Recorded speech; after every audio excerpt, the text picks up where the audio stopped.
നമുക്ക് ബാലിന്റെ ഗോമതിയുടെ നാളത്തെ നല്ലൊരു കഥ കേട്ടാലോ? വീഡിയോ ഇഷ്ടപ്പെടുവാണെങ്കിൽ ഒന്ന് ലൈക്ക് ചെയ്ത് ഹൈപ്പ് ചെയ്യാൻ മറക്കരുത് കേട്ടോ.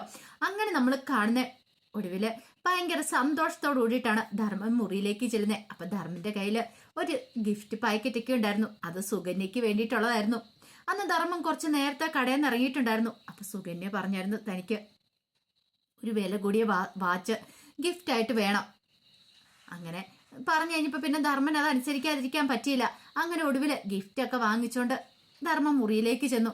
മുറിയിലേക്ക് ചെന്ന് സുകന്യയോട് പറഞ്ഞു, ഇങ്ങ് നോക്ക്, ഇതെന്താന്ന് നോക്കാൻ പറഞ്ഞു. അപ്പോഴേക്ക് സുകന്യച്ച്, ഇതെന്താ? നീ എന്നോടൊരു കാര്യം ആവശ്യപ്പെട്ടായിരുന്നല്ലോ. ഓഹോ, എനിക്കും മനസ്സിലായി, വാച്ചാണോ ധർമ്മേട്ടാന്ന് ചോദിച്ചു. ഭയങ്കര സന്തോഷത്തോട് കൂടിയിട്ട് സുകന്യ ആ കവർ വാങ്ങി അത് തുറന്നു നോക്കണം. സുകന്യക്ക് ഇഷ്ടപ്പെട്ടു വാച്ച്. എനിക്ക് എന്താണെങ്കിലും ഇഷ്ടപ്പെട്ടു.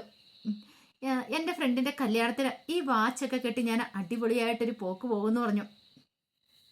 പിന്നീട് ചോദിച്ചു, അല്ല ഈ വാച്ചിന് എത്ര രൂപയായി ധർമ്മേട്ട? അതെ, വിലയൊന്നും തൽക്കാലത്തേക്ക് നീ അറിയണ്ടാന്ന് പറഞ്ഞു. അതെന്താ ഇത്തിരി വില കൂടിയ വാച്ച് അതെന്ന് പറഞ്ഞു. സുകന്യ പറഞ്ഞ, സത്യം പറ, അതിന് ധർമ്മേട്ടൻ്റെ പൈസ ഉണ്ടായിരുന്നോ? അതൊക്കെ ഞാൻ ഒപ്പിച്ചു, എൻ്റെ കയ്യിൽ അതിനുള്ള പൈസയൊക്കെ ഉണ്ടായിരുന്നു പറഞ്ഞു. സുകന്യക്ക് സന്തോഷമായി. താൻ പറഞ്ഞ ഇപ്പൊ വാങ്ങിച്ചോണ്ട് തന്നല്ലോ. ധർമ്മം വാങ്ങിച്ചോണ്ട് കൊടുത്തത് വേറൊന്നും കൊണ്ടല്ല, അല്ലെങ്കിൽ സുകന്യനെ കടയിലേക്ക് ജോലിക്ക് കൊണ്ടുപോകണമെന്ന് പറഞ്ഞിട്ടുണ്ടായിരുന്നു. രണ്ടിലേതെങ്കിലും ഒന്ന്. അതുകൊണ്ട് മാത്രമാണ് ധർമ്മം വാങ്ങിച്ചോണ്ട് കൊടുത്തത്. ഇനിയിപ്പോ വാച്ച് കിട്ടാത്തതിന്റെ പേരില് ഇവൾ ഇനിയിപ്പോ കടയിലേക്ക് ജോലിക്ക് വരണ്ട എന്നൊരു ചിന്തയായിരുന്നു ധർമ്മന്റെ മനസ്സിൽ. ഈ സമയത്ത് ശ്രീദേവി കണക്കുകളും കാര്യങ്ങളൊക്കെ നോക്കിക്കൊണ്ടിരിക്കുകയാണ്. കുറച്ച് കഴിഞ്ഞപ്പോഴത്തേനുമാണ് ബാലൻ അങ്ങോട്ടേക്ക് വരുന്നത്. ബാലൻ വന്നിങ്ങനെ ശ്രീദേവിയോട് പൈസയുടെ കണക്കുകളെ കുറിച്ചൊക്കെ ചോദിക്കുകയാണ്. അപ്പോഴേക്കും ശ്രീദേവി പറഞ്ഞു, ബാലച്ച, അല്ല ഇതിനകത്ത് ഒരു 25,000 രൂപ കുറവുണ്ടെന്ന് പറഞ്ഞു. കുറവോ? അതെ, 25,000 രൂപ കുറവുണ്ടെന്ന് പറഞ്ഞു. അപ്പോഴേക്കും ബാലൻ പറഞ്ഞു, അല്ല ഞാനതവിടെ എടുത്തു വെച്ചിട്ടുണ്ടായിരുന്നല്ലോ എന്ന് പറഞ്ഞു. ശ്രീദേവി പറഞ്ഞു, ഞാൻ കണ്ടില്ല ബാലച്ചാന്ന് പറഞ്ഞു. അങ്ങനെ ഒടുവില് പൈസയുടെ കാര്യത്തില് ആകെപ്പാടെ കൺഫ്യൂഷനായി. ഇതുവരെ ആയിട്ടും ഇങ്ങനൊരു സംഭവം ഉണ്ടായിട്ടില്ല. അങ്ങനെ 25,000 രൂപയല്ലേ? കണക്കുകളോട്ട് ശരിയാവുന്നില്ല. ശ്രീദേവി പറഞ്ഞു, ഒരു കാര്യം ചെയ്യാൻ ബാലച്ച, നമുക്കിപ്പൊ തന്നെ പോയി നോക്കാം. ഒരു പക്ഷെ കടയിൽ ആ പൈസ ഉണ്ടോന്ന് അറിയത്തില്ലല്ലോ എന്ന് പറഞ്ഞു. അങ്ങനെ അപ്പൊ തന്നെ ബാലന് ശ്രീദേവിയും കൂടെ കടയിലേക്ക് പോവുക. കോമതിക്ക് എന്താ ഏതാന്ന് പോലും മനസ്സിലായില്ല. അങ്ങനെ കടയിൽ പോയി അവര് അരിച്ചു പെറുക്കി നോക്കുന്നുണ്ട്. പക്ഷെ ആ 25,000 രൂപ കാണുന്നില്ല. ബാലൻ അവിടെ വെച്ചിട്ട് പോയതാ. ഡീലർക്ക് കൊടുക്കാനുള്ള പൈസ ആയിരുന്നത്. പക്ഷെ ആ പൈസ എവിടെ പോയെന്ന് അറിയത്തില്ല. എങ്ങനെ പോയി എവിടെ പോയെന്ന് ഒരു പിടിയുമില്ല. ഒടുവില് ശ്രീദേവി പറഞ്ഞു, ബാലച്ച ആ പൈസ കാണുന്നില്ലോ. ബാലൻ പറഞ്ഞു, അങ്ങനെ പോവുമായിരുന്നെങ്കിൽ 50,000 രൂപ മുഴുവൻ പോണായിരുന്നു. 25,000 രൂപയല്ലേ പോയിട്ടുള്ളൂ. ആ പൈസ എവിടെ പോയെന്ന് ഒരു ഐഡിയ ഇല്ല. അവിടെ മൊത്തം നോക്കിയിട്ട് കണ്ടില്ല. ബാലന് മനസ്സിലായി ഇത് ആരോ മോഷ്ടിച്ചിരിക്കുകയാണ്. ബാലൻ ശ്രീദേവിയോട് പറഞ്ഞു, ഈ പണം ആരോ മോഷ്ടിച്ച മോളെ, ഇനി നമ്മൾ ഇവിടെ നോക്കിയിട്ട് കാര്യമില്ലെന്ന് പറഞ്ഞു. അങ്ങനെ അവർ തിരികെ വീട്ടിലേക്ക് വന്നു.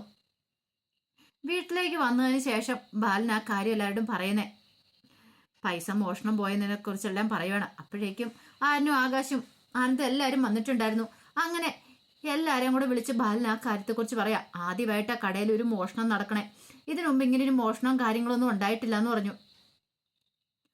അപ്പോഴേക്കും ഗോമതി പറഞ്ഞു, മോഷണോ? അതിന് നമ്മുടെ കടയിൽ നിന്ന് ആരാ ബാലേട്ട മോഷ്ടിക്കുന്നത്? ഇന്ന് വരെ ഇങ്ങനൊരു സംഭവം ഉണ്ടായിട്ടില്ലല്ലോ. അപ്പോഴേക്കും ആനന്ദ് പറഞ്ഞു, അതെങ്ങനെയാ? വീട്ടിലുള്ളവരെയൊക്കെ കൊണ്ട് കടയിലിരുത്തേണ്ട കാര്യം ഉണ്ടായിരുന്നു വച്ചാ. എന്താടാ നീ അങ്ങനെ പറഞ്ഞത്? അന്ന് നീ ദേവിമോളെ കുത്തി പറഞ്ഞ പോലെ ഉണ്ടല്ലോ എന്ന് പറഞ്ഞു. അപ്പോഴേക്കും ശ്രീദേവിയുടെ മുഖമൊക്കെ അങ്ങോട്ട് മാറിപ്പോയി. ഇതേ സമയത്ത് സുകന്യ അങ്ങോട്ടേക്ക് വരുന്നേ. സുകന്യ വന്നിട്ട് പറഞ്ഞു, അതെ ഇത് കണ്ടോ എൻ്റെ പുതിയ വാച്ച് എന്നൊക്കെ പറഞ്ഞ് സുകന്യ സന്തോഷത്തോടെ ഒന്ന് വാച്ച് കാണിക്കുകയാണ്. അപ്പോഴേക്കും ബാലൻ ഇങ്ങനെ നോക്കി.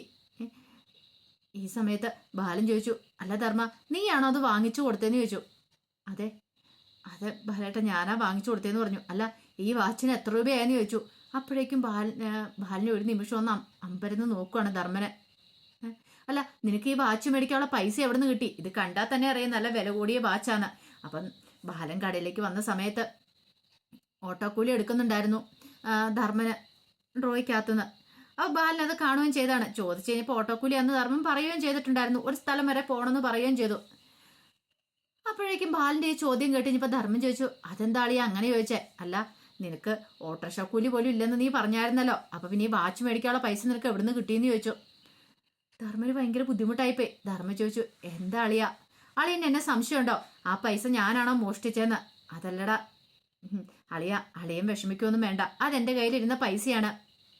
ഞാൻ അത് വാങ്ങിച്ചാൽ ഞാൻ എൻ്റെ ഭാര്യയ്ക്ക് ഞാൻ അതെടുത്ത വാച്ച് വാങ്ങിച്ചു കൊടുത്തേ, അല്ലാതെ അളിയന്റെ ആ പെട്ടിക്കകത്തൊന്നും മോഷ്ടിച്ച പൈസ കൊണ്ടൊന്നും അല്ലെന്ന് പറഞ്ഞു. പെട്ടെന്ന് ബാലൻ പറഞ്ഞു, എടാ ഞാൻ അങ്ങനെ ഉദ്ദേശിച്ച് ചോദിച്ചൊന്നുമല്ല. വേണ്ട അളിയ, എന്താണെങ്കിലും അളിയൻ അങ്ങനെ ചോദിച്ചല്ലോ. അപ്പോഴേക്കും ഗോമതി പറഞ്ഞു, എടാ നീ അത് വിട്ടേക്ക്. ബാലേട്ടൻ ഒരു സംശയമുള്ളതുകൊണ്ട് ബാലേട്ടൻ ചോദിച്ചാ അത് പോട്ടയുടെ മോനെന്നൊക്കെ പറഞ്ഞു. പക്ഷെ ധർമ്മൻ അത് വല്ലാത്ത ഇൻസൾട്ടിങ് ആയിപ്പോയി.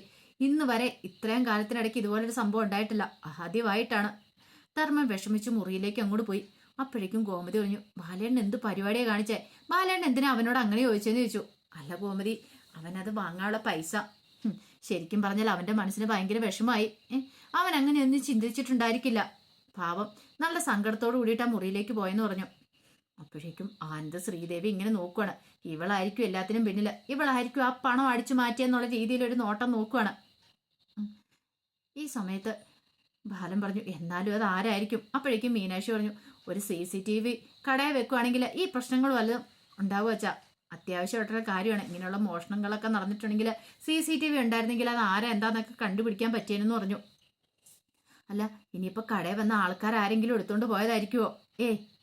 അങ്ങനെ ആരും ഇന്ന് വരെ എടുത്തോണ്ടൊന്നും പോയിട്ടില്ല.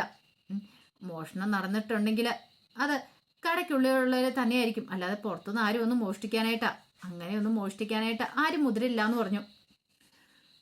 എന്നാലും എല്ലാവർക്കും കൺഫ്യൂഷനായി, ആരായിരിക്കും? ഇതേ സമയം ധർമ്മം മുറിക്കകത്ത് ചെന്നിരുന്ന് വല്ലാതെ വിഷമിച്ചിരിക്കുമ്പോൾ സുകന്യ അങ്ങോട്ട് വന്നു. സുകന്യ വന്നിട്ട് പറഞ്ഞു, കണ്ടില്ലേ, ഒരവസരം കിട്ടിക്കഴിഞ്ഞപ്പോഴത്തേനും തലയെ കൊണ്ടു നടന്ന ബാലേട്ടൻ തന്നെ തിരിഞ്ഞു കുത്തിയില്ലേ? സത്യം പറ, ഇനിയിപ്പോൾ ആ പണം അങ്ങനെ എടുത്തിട്ടാണോ എനിക്കിത് വാങ്ങിച്ചു തന്നേന്ന് ചോദിച്ചു. അപ്പോഴേക്കും ധർമ്മം പറഞ്ഞത്, സുകന്യെ അനാവശ്യം പറയരുത്. ഇന്ന് വരെ ഞാൻ ഒരു രൂപ പോലും മോഷ്ടിച്ചിട്ടില്ല, എനിക്ക് അതിൻ്റെ ആവശ്യം ഉണ്ടായിട്ടില്ല. ഇങ്ങോട്ട് വേണോന്ന് ചോദിച്ചാൽ പോലും വേണ്ടെന്നോ ഞാൻ പറയത്തുള്ളൂ. ഇന്ന് ഞാൻ ആ പണപ്പെട്ടിക്കകത്ത് കൈയിട്ടെന്നുള്ളത് ശരി തന്നെയാ, പക്ഷെ അത് ഓട്ടോറിക്ഷ കൂലിക്ക് പൈസ എടുക്കാൻ വേണ്ടിയിട്ടായിരുന്നു, ചില്ലറ എടുക്കാൻ വേണ്ടിയിട്ടായിരുന്നു എന്ന് പറഞ്ഞു. എന്നിട്ടിപ്പോൾ കണ്ടില്ലേ, ധർമ്മേട്ടൻ എല്ലാവരുടെ മുന്നിൽ കള്ളനായില്ലേ? ഇതിൽപ്പോൾ ഒരു അപമാനം ഉണ്ടോയെന്ന് ചോദിച്ചു. ധർമ്മന് ഭയങ്കര വിഷമമായി. കാരണം ഇന്ന് വരെ ഇങ്ങനൊരു സാഹചര്യം ഉണ്ടായിട്ടില്ല. അപ്പോഴേക്കും സുകന്യ പറഞ്ഞു, ഇനി ഇതുപോലെ എന്തെങ്കിലുമൊക്കെ നടക്കും, അപ്പോൾ ധർമ്മേൻ്റെ തലയിലേക്ക് കുറ്റം വരും. വേറെ ആരെയും കുറ്റം വെക്കാൻ പറ്റില്ലല്ലോ, അതുകൊണ്ട് ധർമ്മേൻ്റെ തലയിലേക്ക് കുറ്റം ഉണ്ടായിരിക്കുകയും ചെയ്യുമെന്ന് പറഞ്ഞു. ധർമ്മന് സങ്കടം. സുകന്യ പറഞ്ഞു, ഇതുകൊണ്ടൊക്കെ ഞാൻ പറഞ്ഞേ സ്വന്തം വീട്ടിലേക്ക് പോകാമെന്ന്, അവിടെയാണെങ്കിൽ ഈ പ്രശ്നങ്ങളൊന്നും ഉണ്ടാകത്തില്ല. ഒടുവിൽ ധർമ്മനൊരു കാര്യം തീരുമാനിച്ചു, ഇനി വീട്ടിൽ നിൽക്കുന്നില്ല, പോയേക്കാന്ന് വിചാരിച്ചു. അങ്ങനെ സുകന്യോട് പറഞ്ഞു, ഭാഗമെല്ലാം എടുത്തു വെച്ചോ, നമ്മൾ ഈ വീട്ടിൽ നിന്ന് ഇപ്പം തന്നെ ഇറങ്ങുവാന്നോ? അതെ, നമ്മൾ ഇവിടുന്ന് ഇറങ്ങുവാന്ന് പറഞ്ഞു. അങ്ങനെ ഭാഗമെല്ലാം കെട്ടിപ്പറുക്കി അവർ ഹാളിലേക്ക് വരുമ്പോഴത്തേനും ഗോമതി ചോദിച്ചു, അല്ല നീ ഇതെങ്ങോട്ടാ ധർമ്മ ഈ പെട്ടിയൊക്കെ ആയിട്ട്? ഞാൻ പോവുക ചേച്ചി എന്ന് പറഞ്ഞു. പോവാനോ? എങ്ങോട്ട്? ആർക്കും അത് വിശ്വസിക്കാൻ പറ്റിയില്ല. അപ്പോഴേക്കും ധർമ്മം പറഞ്ഞു, ഇന്ന് വരെ ഇങ്ങനെ ഒരു സാഹചര്യ സംഭവം ഉണ്ടായിട്ടില്ല. അളിയൻ ആദ്യമായിട്ടാണെങ്കിൽ എന്നെ സംശയിച്ചിരിക്കുന്നു, ഇനി ഞാനിവിടെ നിൽക്കുന്നതിൽ അർത്ഥമില്ല. അപ്പോഴേക്കും ബാലൻ പറഞ്ഞു, എടാ മോനെ, ഞാൻ അങ്ങനെയൊന്നും ഉദ്ദേശിച്ച വേണ്ട അളിയ. അളിയൻ എന്നെ ഒരു നിമിഷത്തേക്കെങ്കിലും കള്ളനായിട്ട് ചിത്രീകരിച്ചില്ലേ, എനിക്കത് സഹിക്കാൻ പറ്റുന്നില്ല. ഇത്രയും വർഷമായ ഞാൻ അളിയനോടൊപ്പം കൂടിയിട്ട്, അളിയനറിയാലോ ഇന്ന് വരെ അളിയനോട് ചോദിക്കാതെ അതിനകത്തുനിന്നൊരു പൈസ ഞാൻ എടുത്തിട്ടില്ല. 1 രൂപ എടുത്താലും ഞാൻ അതിനെക്കുറിച്ച് പറഞ്ഞിട്ടേ ഉള്ളൂ. പക്ഷേ ഇത്രയും വലിയൊരു തുക ഞാൻ എടുത്തെന്ന് പറഞ്ഞ് അതെനിക്ക് സഹിക്കാൻ പറ്റുന്നില്ല. അപ്പുറമാണ് എൻ്റെ ഭാര്യയ്ക്ക് ഞാനൊരു വാച്ച് മേടിച്ചു കൊടുത്തതിൽ അളിയന് സംശയമായി. എടാ നീ അതിനും പറഞ്ഞുകൊണ്ട് ഞാൻ അപ്പം എന്തേലും ഒരു ചോദിച്ചെന്നോർത്തുകൊണ്ട് ഇങ്ങനെ പോകേണ്ട കാര്യമുണ്ടോ? എനിക്ക് പോകണം അളിയാന്ന് പറഞ്ഞു. അപ്പോഴേക്കും ഗോമതി പറഞ്ഞു, ഇതേ ബാലേട്ടാ, അവൻ പോകാൻ തുടങ്ങുക, അവൻ വെറുതെ പറ്റിക്കുന്ന, അവൻ പോകത്തൊന്നും ഇല്ലാന്ന് പറഞ്ഞു. ഇല്ല അളിയ, ഞാൻ ഇറങ്ങുവാന്ന് പറഞ്ഞു. സുകന്യെന്ന് പറഞ്ഞിട്ട് സുകന്യയുടെ കയ്യിലേക്ക് ഇങ്ങോട്ട് പിടിച്ചിട്ട് അവരും കൂടെ ഇറങ്ങാൻ തുടങ്ങുമ്പോഴത്തേനും ശ്രീദേവി അവരെല്ലാം തടയുവാണ്. എങ്ങോട്ടാ മാമനിത് എങ്ങോട്ടാ പോവലെന്നൊക്കെ പറഞ്ഞ് തടഞ്ഞു. പക്ഷേങ്കിൽ ധർമ്മം നിന്നില്ല. ധർമ്മം സുകന്യയും വിളിച്ചുകൊണ്ട് അവിടെ നിന്ന് ഇറങ്ങുവാണ്. ഇടിവെട്ടേറ്റ പോലെ ബാക്കി എല്ലാവരും നിൽക്കുക, എന്ത് ചെയ്യണമെന്ന് അറിയില്ലാതെ. അപ്പം അതിൻ്റെ കഥകളൊക്കെ നാളെ കാണാനായിട്ട് പോകുന്നേ. ഒരു കാര്യം ഉറപ്പായി, ഉദയഭാനു ഇനി അധികം നാൾ കളിക്കാൻ പറ്റില്ല.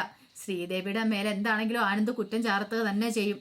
പക്ഷേ എങ്കിൽ ബാലിന് കിട്ടിയൊരു വല്ലാത്തൊരു തിരിച്ചടി തന്നെ അത്. കാരണം ധർമ്മൻ ഇത്രയും വർഷം അവിടെ ജോലി ചെയ്യുന്നത്, ഇന്ന് വരെ ധർമ്മൻ്റെ കള്ളത്തരമൊന്നും കാണിച്ചിട്ടില്ല. ധർമ്മന് സഹിക്കാൻ പറ്റുന്നതിൽ അപ്പുറമായിരുന്നു ആ ബാലൻ്റെ ചോദ്യവും കാര്യങ്ങളൊക്കെ.